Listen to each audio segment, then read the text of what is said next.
નમસ્કાર વિદ્યાર્થી મિત્રો, હું પટેલ દર્શન પીપી સમાજ સ્કૂલ વતી આપ સૌનું સ્વાગત કરું છું. આપણે ધોરણ 6માં ચેપ્ટર નંબર 6નું સ્વાધ્યાય 6.1નો આજના વિડીયોમાં અભ્યાસ કરવાના છે. તો આજનો વિડીયો તમારા માટે ખૂબ જ ઇમ્પોર્ટન્ટ છે.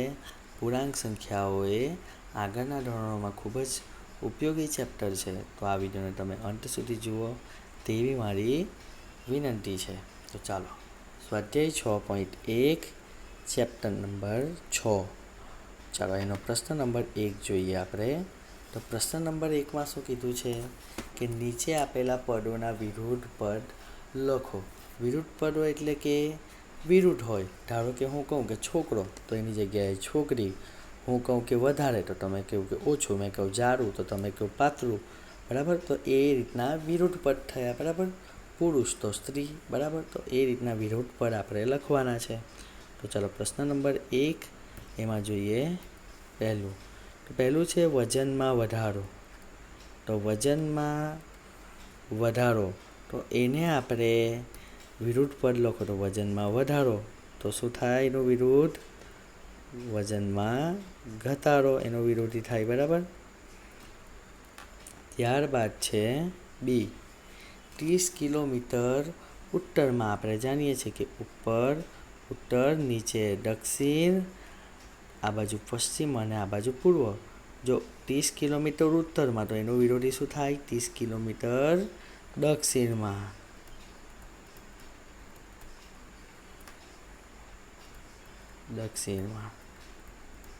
ચાલો ત્યારબાદ છે 326 BC. 326 BC એટલે કે આ આપણે એક ઇતિહાસમાં દર્શાવવામાં આવે છે. તો બીસી એટલે કે પૂર્વે, ઈસવીસન પૂર્વે, અને એડી એટલે કે ઈસવીસન પછી. તો અહીં શું આવશે? 326 એડી. ત્યારબાદ છે 700 રૂપિયાનું નુકસાન. તો 700 રૂપિયાનું નુકસાન તો એને શું આપણે લખીશું? અહીં નુકસાન હોય એનું વિરોધી શું થાય? નફો. તો 700 રૂપિયાનો નફો.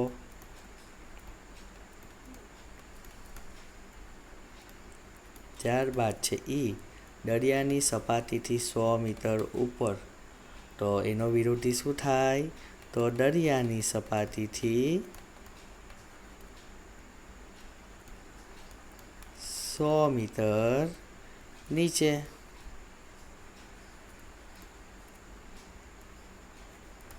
બરાબર. તો આ રીતે વિરુદ્ધ પદ લખવાના હોય. બરાબર છે. તો આપણે એ પ્રશ્ન 1 પૂરો કર્યો. હવે પ્રશ્ન 2 જોઈએ. તો પ્રશ્ન 2માં છે નીચેની સંખ્યાઓને યોગ્ય સંકેતો સાથે પૂર્ણાંકો તરીકે દર્શાવો. આપણને વિધાન આપેલા છે એને આપણે પૂર્ણાંક સંખ્યા તરીકે દર્શાવવાના છે. તો પહેલું છે એક વિમાન જમીનથી ઉપરથી 2000 મીટરની ઊંચાઈ પર ઉડી રહ્યું છે. ઉપર એટલે કે ધન અને નીચે એટલે કે ઋણ. બરાબર. તો પહેલું છે એ. એક વિમાન જમીનથી ઉપર એટલે પ્લસ આવશે. અને કેટલા મીટર? તો 2000 મીટર. બરાબર છે. એટલે પ્લસ 2000 મીટર આપણો જવાબ આવે. કારણ લખવાનું, કારણ કે જમીનની ઉપરનું માપ હંમેશા ધન લખાય. ચાલો બી છે એક સબમરીન દરિયાની સપાટીથી 800 મીટર નીચે. ઉપર હોય તો ધન અને નીચે હોય તો ઋણ. અહીં શું આવશે? -800 મીટર. ઓકે. અહીં 800 મીટર નીચે તરફ આવે. કારણ લખવાનું કે દરિયાની સપાટીથી નીચેનું માપ હંમેશા ઋણમાં લખાય. ચાલો સી. ખાતામાં ₹200 જમા. અહીં શું છે? જમા એટલે કે આપણા ખાતામાં જમા થાય છે, વધારે થાય છે. બરાબર. 500 રૂપિયા હોય અને એમાં 200 જમા થાય તો કેટલા થઈ જાય? 700. તો જમા થાય એટલે પ્લસ આવશે. એટલે પ્લસ ₹200. કારણ લખવાનું જમા. અને ડી છે ખાતામાંથી 700 રૂપિયાનો ઉપાડ. જમા હોય ત્યારે આપણે પ્લસ લખીએ છીએ અને ઉપાર હોય એટલે કે ઓછા થાય તો તેમાં શું લખીએ બાદબાકી. તો 700 તો કારણ લખવાનું, કારણ કે ઉપાર. ચાલો પ્રશ્ન તો નીચે આપેલી સંખ્યાઓને સંખ્યા રેખા પર નિરૂપણ કરો. અહીં હું આ એ અને બીનું નિરૂપણ કરીશ, બાકીની સંખ્યાઓનું તમે જાતે નિરૂપણ કરજો. હું બધી સંખ્યાનું એક જ સંખ્યા રેખા પર નિરૂપણ કરી દઈશ. તમે અલગ અલગ સંખ્યા રેખા દોરીને અલગ અલગ સંખ્યા રેખા પર નિરૂપણ કરજો. બરાબર, અહીં અલગ અલગ સંખ્યા રેખા પર અલગ અલગનું નિરૂપણ કરવાનું છે, પણ હું અહીં એક પર જ કરી દઈશ. તમે બધા માટે અલગ સંખ્યા રેખા દોરજો. ઓકે, તો સૌપ્રથમ સંખ્યા રેખાની વચ્ચે આવે 0, ત્યારબાદ ડાબી બાજુ આવે ઋણ -1, -2, -3, -4, -5, -6, -7, -8, -9, -10 અને આગળ પણ તમે લખી શકો. જુઓ, સંખ્યા રેખા દોરતી વખતે હંમેશા સ્કેલનો ઉપયોગ કરવાનો, સીધી રેખામાં દોરવાની, અને આ જે બંને વચ્ચે માપ છે એ સરખા અંતરનું રાખવાનું, મોટેભાગે 1-1 સેન્ટીમીટર જેટલું રાખવાનું. બરાબર છે. મારી પાસે સુવિધા ઉપલબ્ધ નથી એટલે મેં આવી આડી ચૂકી દોરી છે. હવે આ બાજુ આવશે ધન સંખ્યા 1, 2, 3, 4, 5, 6, 7, 8 અને 9. આપણે જાણીએ કે જે રેખા પર સંખ્યા દર્શાવીએ તેને સંખ્યા રેખા કહેવાય. આપણે અહીં બિંદુનું નિરૂપણ કરવાનું છે, એટલે કે મૂકવાના છે. બરાબર, કયું બિંદુ ક્યાં છે તે શોધવાનું છે. ઓકે, આપણે તમારે આના માટે દરેક માટે અલગ અલગ સંખ્યા રેખા દોરવાની અને અલગ અલગ દર્શાવવાના છે. હું એક જ દર્શાવું છું, +5. તો +5 એટલે કે જમણી તરફ હશે 0ની ધન સંખ્યા છે, એટલે આ રહી 5. અહીં તમારે નામ આપી દેવાનું A. પછી છે -10, તો ડાબી બાજુ હશે -10, તો આ રહી -10, તો એને નામ આપીશ B. પછી છે +8, તો +8 એટલે કે ધન છે, એટલે કે જમણી બાજુ હશે, તો અહીં આવશે C. D એટલે -1 છે, તો -1 આ રહ્યા, અને -6 તો આ રહ્યા. અહીં આપી દઈશું D અને E. તમારે દરેક સંખ્યા રેખા અલગ દોરવાની છે અને દરેકને અલગ અલગ નામ આપવાના છે બિંદુ દર્શાવીને. બરાબર, પછી અહીં લખવાનું જવાબ કે બિંદુ A એ +5 દર્શાવે છે. આ રીતે પહેલાંનો જવાબ લખ્યો, એ જ રીતે તમારે બાકીનાનો જવાબ પણ લખવાના કે જે બિંદુ B છે એ -10 દર્શાવે છે, બિંદુ C એ +8 દર્શાવે છે. આ રીતે તમારે આ બધાના જવાબ લખવાના. ત્યારબાદ ધારો કે ચોથો પ્રશ્ન છે, ધારો કે આકૃતિ 1 ઊભી સંખ્યા રેખા છે. કેવી છે? ઊભી. આપણે હંમેશા આડી જોઈએ છે. એમાં જમણી તરફ કેવી હોય? ધન સંખ્યાઓ, ડાબી તરફ હોય ઋણ સંખ્યાઓ. બરાબર, વચ્ચે હોય 0. તો અહીં આપણને ઊભી આપી છે. બરાબર, તો જે પૂર્ણાંકો દર્શાવે છે તેનું નિરીક્ષણ કરો અને નીચેના મુદ્દાઓ દર્શાવો. તો ચાલો, આપણને અહીં સંખ્યા રેખા આપી છે ઊભી. તો જો 0ની ઉપર કેવી છે? ધન સંખ્યા, કારણ કે અહીં +8 આપી છે. બરાબર, તો એની નીચે કઈ હશે? ઋણ સંખ્યા. આપણે દર્શાવી દઈએ. 0ની ઉપર જે છે એને પહેલાં દર્શાવી દઈએ. તો 0થી પહેલાં આવશે 1, 2, 3, 4, 5, 6, 7 અને 8, એટલે કે પ્લસ આવશે બધી. બરાબર, ત્યારબાદ એની નીચે આવશે -1, -2, -3, -4, -5, -6, -7, -8, -9 અને છેલ્લી છે -10. આપણે નીચેના મુદ્દાઓ શોધવાના છે નિરીક્ષણ કરીને અને પ્રશ્નોના જવાબ આપવાના છે.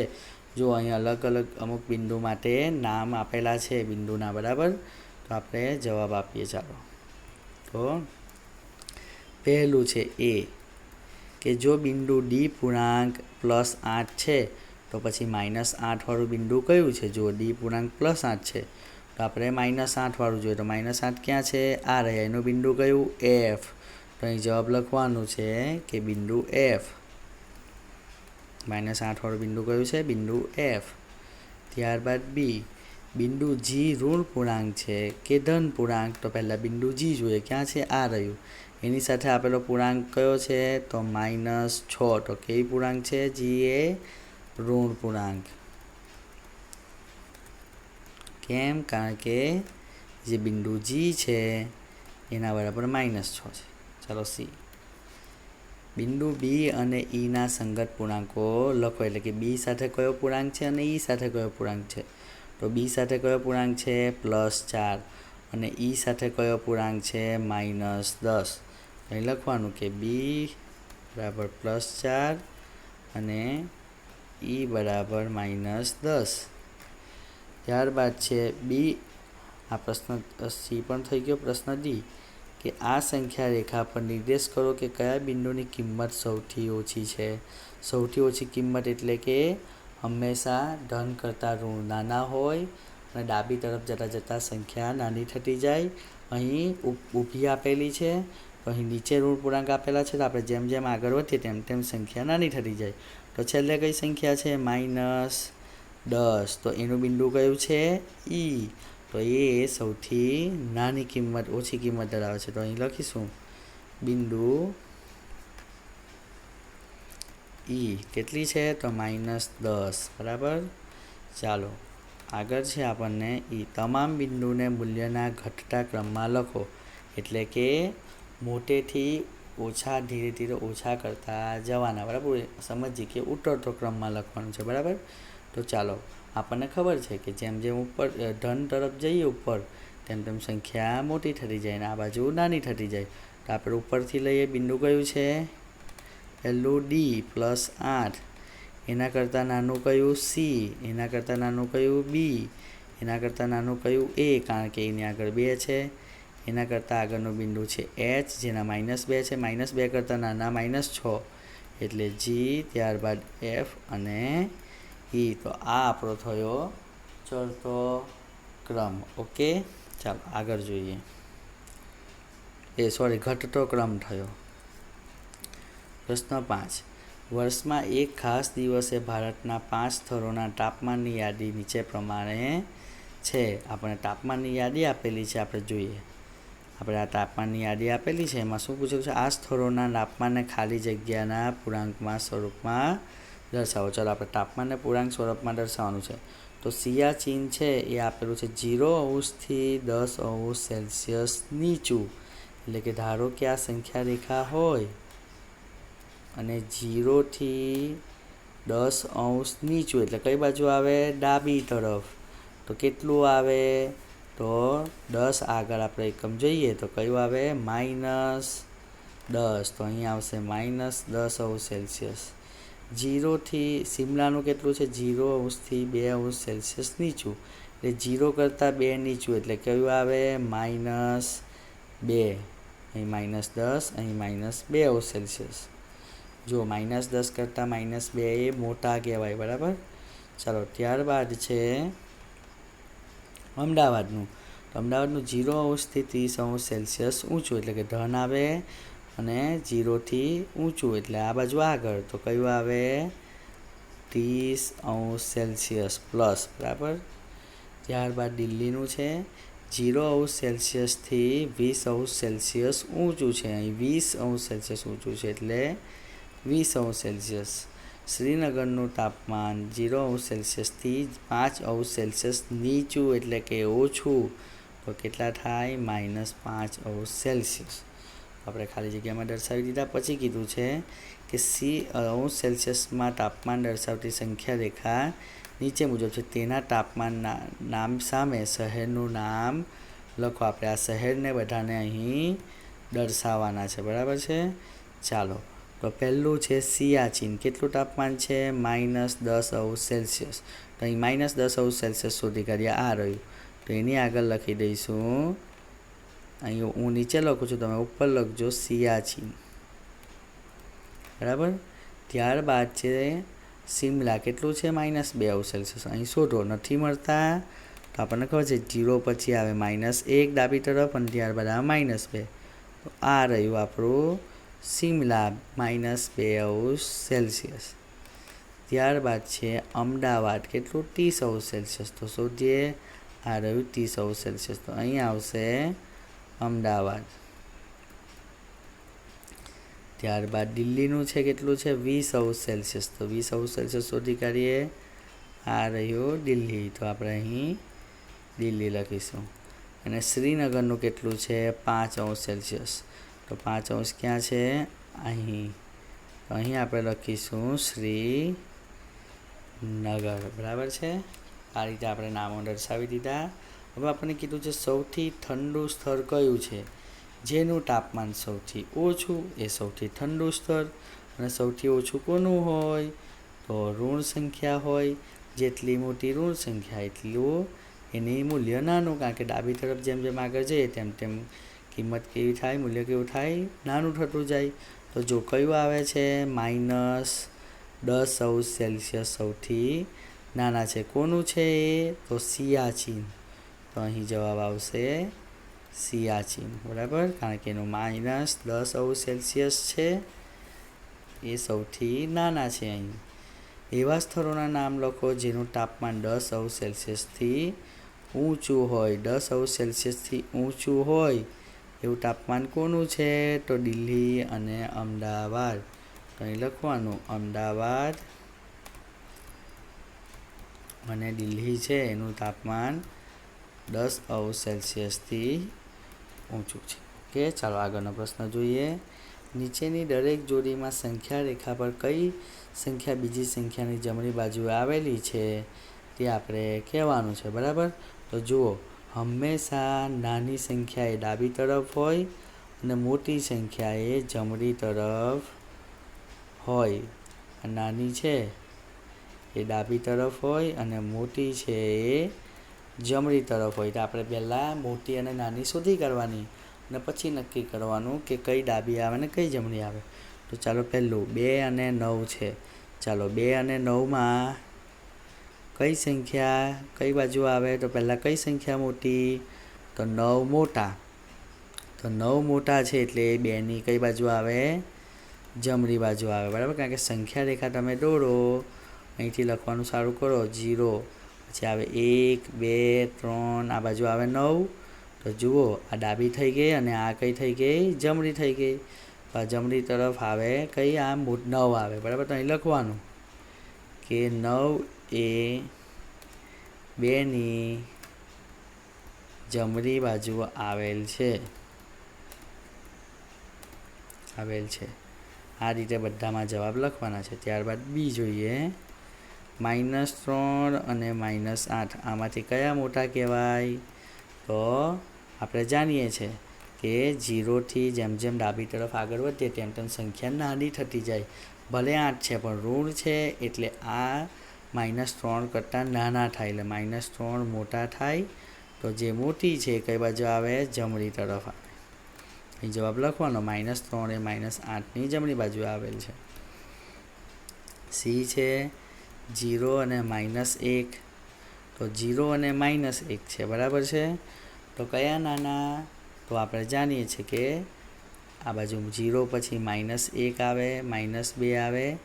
આ બાજુ જેમ જેમ આગળ વધીએ તેમ તેમ સંખ્યા નાની થતી જાય. તો 0 કરતાં -1 નાના કહેવાય અને 0 છે એ મોટા કહેવાય. તો અહીં લખવાનું કે 0 એ જમણી બાજુએ આવેલ છે. ત્યારબાદ ડી -11 અને 10. આપણે જાણીએ છીએ કે ઋણ સંખ્યા કરતાં હંમેશા ધન સંખ્યા કેવી હોય? મોટી હોય. બરાબર, તો કઈ જમણી તરફ આવશે? ધન સંખ્યા. બરાબર, 10. ત્યારબાદ ઈ છે એ પણ એમ જ છે, -6 અને 6 કઈ આવશે? કારણ કે ધન સંખ્યા છે 6 એ જમણી તરફ આવશે. ત્યારબાદ 1 અને -100. જુઓ, ભલે 100 છે પણ કેવા છે? ઋણ છે એટલે 1 કરતાં નાના કહેવાય અને 1 છે મોટા કહેવાય એટલે જમણી તરફ આવે. ઓકે, ચાલો આગળ પ્રશ્ન 7 જોઈએ. આપેલી જોડીઓ વચ્ચેના દરેક પૂર્ણાંકોને તેમના ચડતા ક્રમમાં લખવાના. વચ્ચે કીધા છે એટલે કે જે આપેલા હોય એના સિવાયના વચ્ચે જે આવતા હોય તે. ચાલો પહેલું એ. તો 0 અને -7ની વચ્ચે કયા પૂર્ણાંકો આવે? તો કયા આવે? 0 અને -7ની વચ્ચે અહીં સંખ્યા રેખા હોય, 0 આપણે દર્શાવીએ, -7 એ ઋણ છે તો કઈ બાજુ આવશે? ડાબી તરફ. તો આ બેની વચ્ચે કયા પૂર્ણાંકો આવે? તો -1 -2 -3 -4 -5 અને -6. જો અહીં આપણે 0 અને -7 લેતા નથી. કેમ? કારણ કે એની વચ્ચેની સંખ્યાઓ આપણને કીધી છે. ચાલો તો હવે આપણે આને ચડતા ક્રમમાં ગોઠવી દઈએ. ચડતો ક્રમ એટલે કે નાનેથી મોટો. તો જુઓ અહીં તો મોટેથી નાનું છે, તો આપણે સૌથી નાની સંખ્યા કઈ થાય? -6 થાય અહીંયા. તો ચડતો ક્રમ લખવાનો -6 -5 -4 -3 2 અને -1. બરાબર છે. ચાલો આ 1 મેં કરું છું. હવે આ ડી કરું છું. બાકીના તમે જાતે ટ્રાય કરો. -30 અને -23. ચાલો પહેલાં તો આ બેની વચ્ચે કઈ કઈ સંખ્યા આવે તે આપણે જોવાની. તો ધારો કે અહીં -23 હોય તો આગળ કઈ આવે? આ બાજુ જઈએ તો આ બાજુ જઈએ તો -30 અહીં આવે. તો આ બેની વચ્ચે કઈ સંખ્યા આવે? તો -24 -25 -26 -27 -28 -29 અથવા આપણે આ રીતે પણ લખી શકીએ. બરાબર. હવે આને આપણે ચડતા ક્રમમાં ગોઠવવાના છે. આપણે આ રીતે લખ્યા છે. આપણે મોટેથી નાનું લખવાનું છે. ચડતો ક્રમ. તો આનાથી ઊંડું -29 -28 -27 -26 -25 -24. અહીં -30 અને -23 નહીં લેવાના કારણ કે એની વચ્ચેની સંખ્યા કઈ છે. ચાલો હવે આપણને કીધું છે -20થી મોટી 4 ઋણ પૂર્ણાંક સંખ્યા લખો. પહેલાં તો પૂર્ણાંક સંખ્યા આપણને જે ખબર છે એ કેવી છે? અનંત છે. બરાબર. હવે -20 પછી -20 કરતાં મોટી 4 ઋણ પૂર્ણાંકો તો અઢળક આવે, અનંત આવે. બરાબર. એમાંથી આપણે કોઈ પણ 4 લખવાની. -20થી મોટી કીધી છે તો -20થી મોટી આપણે લખીએ તો આપણે સંખ્યા રેખા જોઈએ તો અહીં 0 હોય, આ બાજુ ઋણ સંખ્યા હોય. ધારો કે અહીં ક્યાંક -20 છે, આ બાજુ -1 -2 થી -20. બરાબર. આ રીતે આની આગળની આની મોટી 4 આપણે ઋણ પૂર્ણાંક સંખ્યા લખવાની છે. તો જુઓ -20થી આપણે ડાબી તરફ જઈશું તેમ તો સંખ્યા નાની થતી જશે. -20 કરતાં આપણે આના કરતાં મોટી લખવાની છે. તો કઈ આવશે? આ -20 અને 0ની વચ્ચેની. કેમ? કારણ કે ઋણ પૂર્ણાંક સંખ્યા જ કીધી છે. તો -20થી 0ની વચ્ચે જે પણ ઋણ પૂર્ણાંક સંખ્યા આવે એ કોઈ પણ 4 લખી શકીએ. બરાબર. તો હું લખું છું -19 -18 -17 -12. બરાબર. આગળ લખ્યું હોય -3. જે લખ્યું હોય તે તમે લખી શકો.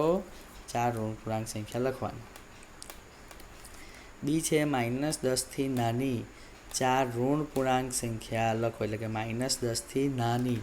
તો આપણે ધારો કે સમજીએ કે અહીં -10 છે. બરાબર. -10થી નાની કીધી છે. આપણે જાણીએ છીએ કે જેમ જેમ ડાબી તરફ આગળ વધીએ સંખ્યા રેખા પર તેમ તેમ સંખ્યા નાની થતી જાય. તો -10 પછી જે પણ સંખ્યાઓ આવે એ બધી -10 કરતાં નાની. તો અહીં લખ્યું -11 -15 -25 -28. આ બધી સંખ્યાઓ -10 કરતાં નાની કહેવાય. કેમ કે જેમ જેમ તમે ડાબી તરફ આગળ વધો તેમ તેમ સંખ્યા કેવી થતી જાય? નાની. ચાલો આગળ જોઈએ. નીચે આપેલા વિધાનોમાંથી ખરાની સામે ટી અને ખોટા વિધાનની સામે એફની નિશાની કરો. ટી એટલે કે ટ્રુ અને એફ એટલે કે ફોલ્સ. તો આપણે સાચા વિધાન સામે સાચાની અને ખોટા વિધાન સામે ખોટાની નિશાની કરવાની છે. અને જે વિધાન ખોટું હોય તેનું આપણે કારણ આપવાનું છે. ચાલો -8 સંખ્યા રેખા પર -10ની જમણી બાજુએ આવેલ છે.